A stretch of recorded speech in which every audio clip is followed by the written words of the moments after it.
Welcome back. Ukrainian President Zelensky says that Russia is increasing the number and scale of its assaults in the eastern part of Ukraine. Russian troops on motorcycles and other vehicles have been seen riding in the Donetsk region, which, after more than a year of fighting, this one section we're referring to appears poised to capture. Russia appears poised to capture that city. Those advances come amid mounting frustration in Europe and here in Washington over the dwindling prospects for an end to the nearly four-year-old war. And joining me now is Kęstutis Budrys, Foreign Minister of Lithuania. And, sir, welcome to our set and welcome to Washington. Thank you. Good to have you. It's my pleasure to be here. Thank you so much. President Trump has said he is not willing to provide Tomahawk missiles to Ukraine. What is your concern about that, and do you think those munitions are necessary for Ukraine to win the war? There are two aspects to this issue. First of all, Ukraine needs long-range fires to target those defense industry complexes and factories that produce drones, that produce ammunition, missiles that are used in attacks against Ukraine. That's number one. And Ukraine is producing themselves a lot of also long-range drones and increase their own capabilities. But anyways, Tomahawks, that's the system that you cannot compare to anything that Ukraine is producing. Of course, they need it. There is another aspect to this issue. That is the political initiative that United States then take overall in this strategic situation.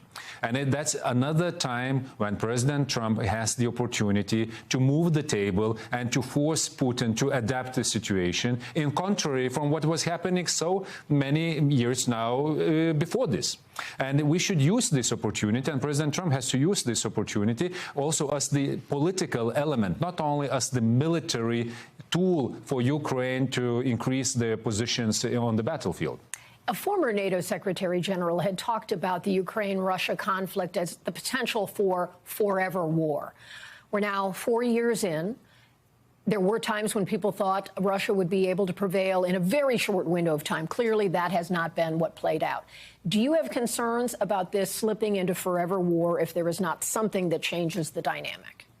With those capabilities rising of Ukraine, with new technologies, with drones that Ukraine is producing in millions right now, and target them so effectively against enemy, stopping Russia from advancing in the speed that they would love to. So it's very incremental progress that Russia is showing. I see the opportunity for the next year to reach the point when Ukraine will be able, stopping Russian forces, fix the front line, increase attacks on deep in the country on the targets, military industrial complex, and maybe that would create the momentum to agree on ceasefire first and then to settle this conflict. Maybe that would be the opportunity. We have to continue supporting Ukraine first, providing the ammunition and weapons that they need, use the instrument that we created, European money, American products, Ukraine needs it, and also do the other things in preparation for Ukraine for the after-war period.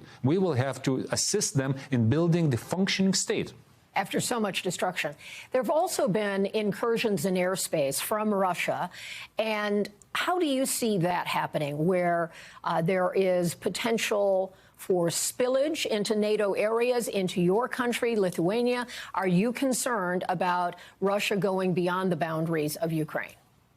Those incidents that we had in Lithuania, they really ring the bell also for NATO to react. Yes. Lithuania was one of the first countries that were affected by drones that were used in attacks against Ukrainian targets. They were crossing Belarus and landed in Lithuania. One of them this July was explosives that landed in Lithuania. That is not normal, and it cannot be accepted. We also had the fighter jets violating our airspace. That was also with Estonian airspace and with drones in Poland. That is a problem. And it showed us that our deterrence for the peacetime is not working.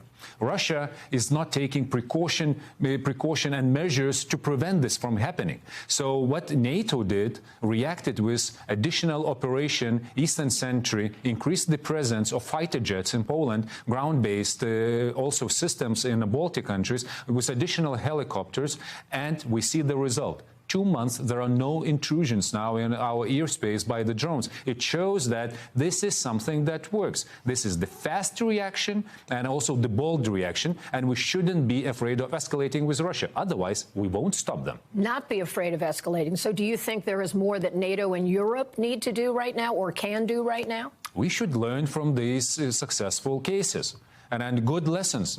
That was the Baltic Sea and the disruption of our undersea infrastructure. With increased exposure, with increased the number of NATO vessels in the Baltic Sea, we stopped these activities when our cables were cut off, when our gas pipeline was also cut off. And also we should learn from the lesson with the drones. When we fasted, when we were fast with our decisions, when we were in solidarity and unity as the NATO, when we showed Russia that we are not afraid and we are not afraid to escalate, and we showed the limit. You cannot violate our land and our airspace, because otherwise you are touching the real military escalation, and you would want to prevent this from happening. And we made it. So for the future situations, they will repeat. Russia will weaponize something else. Yes. They will try to test our boundaries, but we now know what works. Mr. Foreign Minister, I hope you have successful meetings while you're visiting the United States. Yes. And thank you so very much for your time today. We appreciate your insights. Thank you for having me here. Thank you so much. We thank you for watching. And remember, stay updated on breaking news and top stories on the NBC News app or watch live on our YouTube channel.